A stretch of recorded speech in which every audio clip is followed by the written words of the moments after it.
Happy Twintober! Every Halloween, we put our trust in our neighbors, but sometimes the real monsters don't wear masks. Here are two stories about little girls who went out trick-or-treating and never came back home.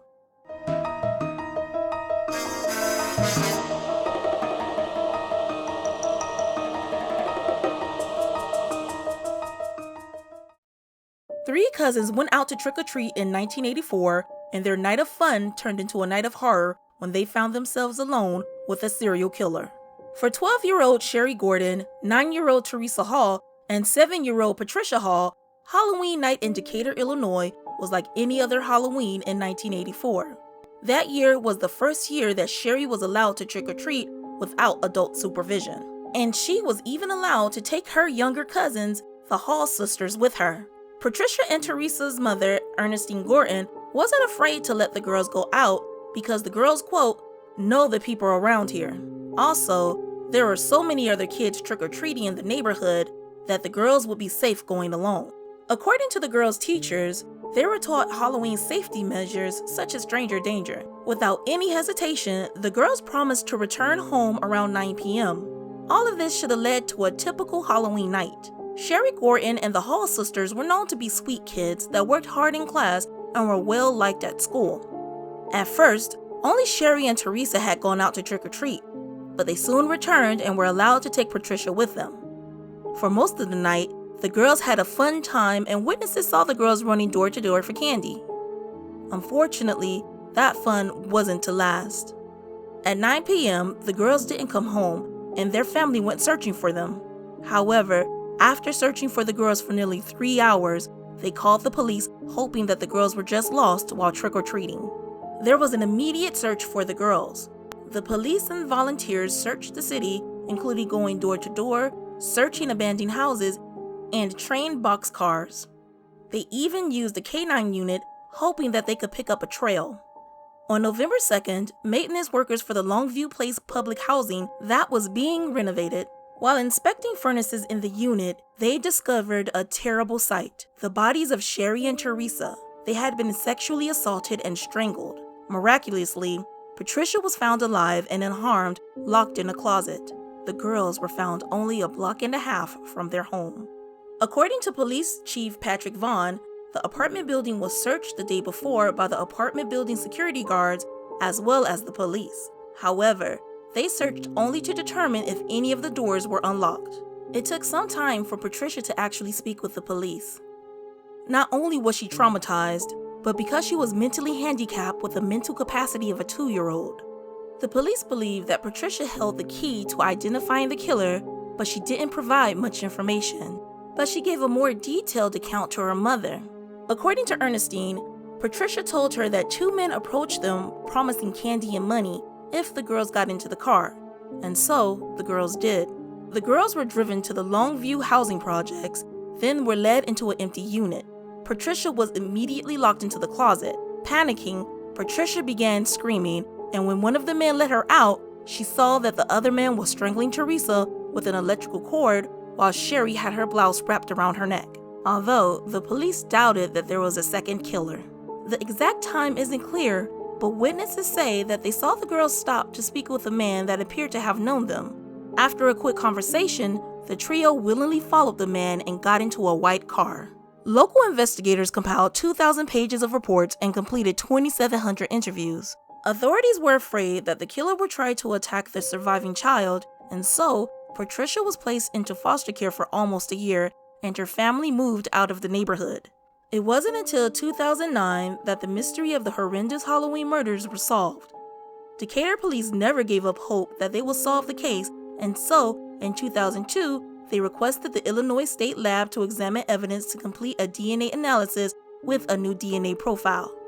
On February 12th of that year, police announced that the DNA profile matched the convicted felon Melvin Johnson, who was originally from Wisconsin. Melvin Johnson was a convicted sex offender even before the murders. He was convicted in 1978 for taking indecent liberties with a child and sentenced to 6 years in prison. When he was released, he moved to Decatur, Illinois, and into Longview housing projects. In September 2009, authorities revealed that Melvin was the murderer in 2 previous unsolved cases. On May 2, 1985, 25-year-old Sandra J. Hobson was found dead in her Longview apartment.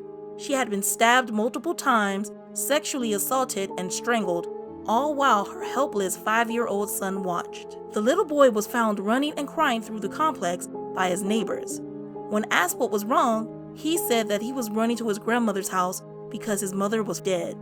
It was also revealed that he was the murderer of 46-year-old John Woods. Woods was the only victim to have previously known Johnson, and it is said that the pair were in a relationship at some point. Woods was found in his home naked and stabbed to death. At the time, the police originally held Johnson as a suspect for the murder of John Woods, but had to let him go due to insufficient evidence. While there were multiple discoveries and hopes that more crimes would be solved with the DNA evidence, Melvin Johnson would never pay for his crimes. In 2003, Melvin Johnson died in Texas from complications of AIDS and stomach cancer. He was 45. When Lisa Ann French's parents sent her trick-or-treating, they thought everything was fine until she went to the wrong house. Lisa Ann French was a vibrant 9-year-old girl with bright brown eyes and a shag haircut. Like any other kid in 1973, she wanted to go trick-or-treating with her friends.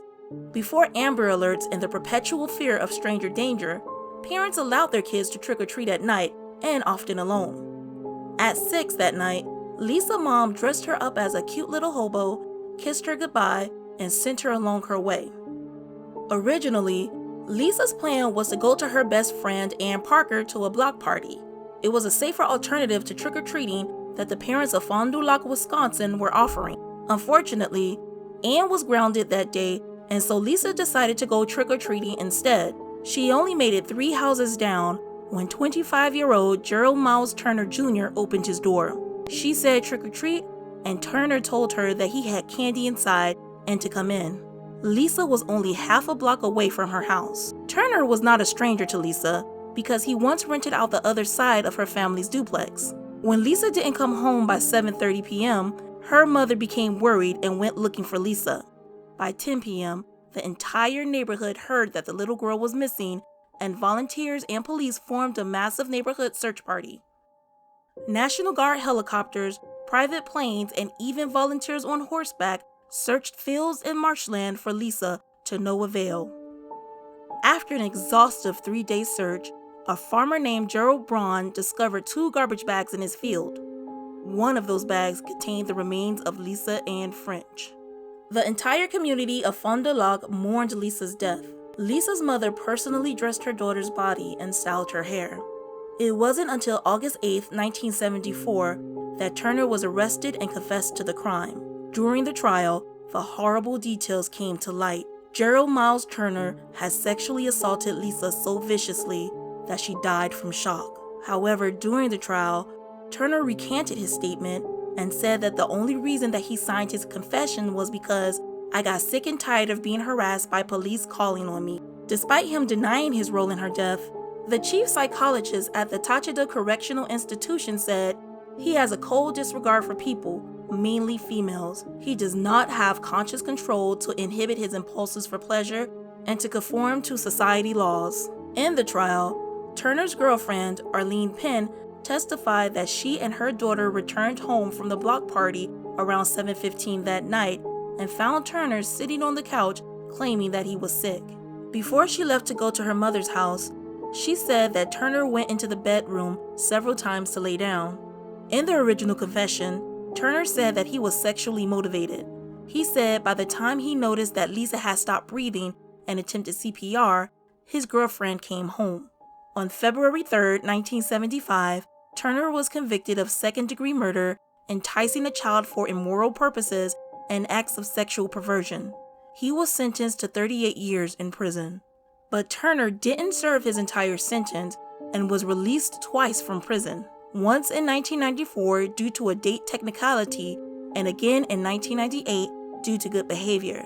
He went back to prison again for 15 years for violating the conditions of his parole after hundreds of photos of porn were found on his computer at the halfway house where he lived. In February 2018, he was up for probation, but as of 2021, the Wisconsin Department of Justice filed a petition stating that he should remain in a secure mental facility due to him being a sexually violent person.